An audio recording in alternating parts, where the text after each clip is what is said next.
अभी मैं लखनऊ में हूँ और लखनऊ में मेरे साथ देखिए कि एक महिला है जो एडवोकेट है।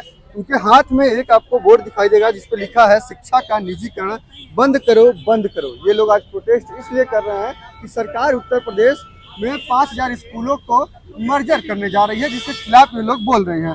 तो आप लोगों को क्या दिक्कत है? 5000 स्कूलों को मर्ज किया जा रहा है, कहा जा रहा है कि उनको और बेहतर बनाने की कोशिश की जा रही है। उनकी हम इसलिए कर रहे हैं क्योंकि इनका फाइनेंशियल, जो लोग गांव से आते हैं, हम लोगों का तो चलो ठीक है, जो लोग गांव से आते हैं उनके पास उतनी फाइनेंशियल इनकम इतनी नहीं होती है कि वो लोग किसी भी तरीके से अपना एडमायर करके मैनेज कर सके। आजकल स्कूल में भी ड्रेस कोड रखे हैं और बुकिश लग दिया गया है कि बुक भी यहाँ से लो और वो भी लो, जो चीज़ें बाहर ही अवेलेबल नहीं है, इसलिए उसी बुक का ही कोड है। तो इसीलिए वो लोग करते हैं, तो इतना अफोर्ड वो लोग नहीं कर सकते हैं और 27,000 स्कूल बंद कर दिए गए हैं। तो हम ये कह रहे हैं कि जो उनको फ्रीली शिक्षा मिलती थी वो भी उनको वो नहीं मिल रही है।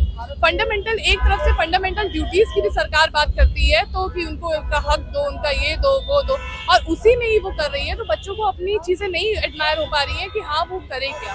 तो हमारा कहने का मतलब है कि जो 27,000 स्कूल जो बंद किए गए हैं तो वो उसे इजिली ओपन। 5000 स्कूलों की मर्जर की बात कही जा रही है जी, अभी तक।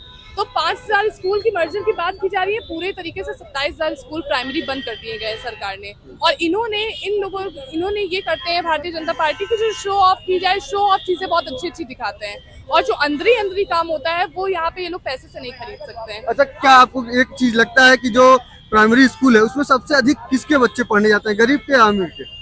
गरीब के क्यों नहीं, अमीर के तो हाईली भी वो करें तो वो भी किसी ना किसी तरीके से अफोर्ड कर लेंगे। आजकल जो इंसान पढ़ा लिखा भी है वो भी रास्ते में रिक्शा ही चला रहा है, क्योंकि वो लोग इजीली ना किसी तरीके से वो कर पा रहे हैं, ना इजीली उनको जॉब दे पा रहे हैं, ना जॉब प्रेफर कर रहे हैं। और एक तरफ से ये है कि मतलब उनको इजीली फाइनेंशियल दिक्कत भी इतनी है कि वो लोग अपना अफोर्ड नहीं कर सकते हैं, अपने हाथ से एजुकेशन नहीं चला सकते हैं। तो उनको सरकार को हेल्प करनी पड़ेगी। जो प्राइमरी स्कूल जो ये लोग बंद कर रहे हैं तो वो किसी तरीके से ओपन करें। आपको लगता है कि जो सरकार प्राइमरी स्कूल बंद करके क्या गरीबों को शिक्षा से वंचित करना चाह रही है? क्या पिछड़ा दलित को शिक्षा से दूर रखना चाह रही है? बिल्कुल दूर रखना चाह रही है। वो चाह नहीं रही है कि इंसान अपना हक पता करे, अपने फंडामेंटल ड्यूटीज और राइट समझे और अपने चीजों से एडमायर हो, जो वो कल को आवाज उठा पाए। तो वो किसी भी तरीके से उम्मीद नहीं कर रही है कि अब आगे इन लोगों का वो चीज हो, उनकी सोच डेवलप हो, तो वो जाके आज इन लोगों की तरह वो भी कल को वो अपनी बात रखें। अच्छा, एक सवाल, आप लेडीज हैं और आपसे ये भी जानते हैं, छात्रा भी रही हैं, तो आपको ये नहीं लगता कि जो स्कूल बंद होंगे तो वहाँ की जो छात्रा होंगी वो गांव में, जानते हैं, दूर तक नहीं पढ़ने दिया जाता है, पास के स्कूलों में भेजा जाता है, तो उनका स्कूल छूटने के चांसेस है कि नहीं? नहीं है, बिल्कुल नहीं है, क्योंकि वो गांव से कुछ लोग आज तक गरीब से गरीब इंसान चाह रहा है कि मेरे बच्चे अच्छे से अच्छे स्कूल में पढ़े। बहुत लोग, हर इंसान चाहता है कि हमारे बच्चे अच्छे स्कूल में पढ़े, हर चीज से डेवलप हो।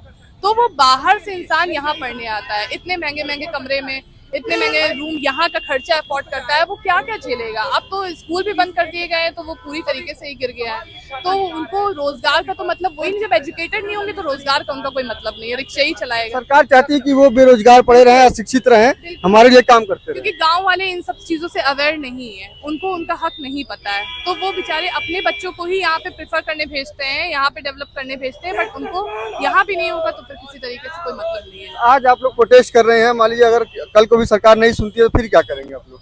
कल को और लोग बढ़ेंगे, बिल्कुल कल को और लोग बढ़ेंगे, कल को और लोग, आज तो कुछ लोग, बहुत कम ही मेरे हिसाब से कुछ लोग आ पाए हैं, लेकिन कल को और लोग भी आएंगे। तो सरकार कब तक नहीं सुनेगी? गलती में पर्दा डाल सकती है, बट सच से वो वाकिफ नहीं हो सकती है। बहुत बहुत धन्यवाद आपका।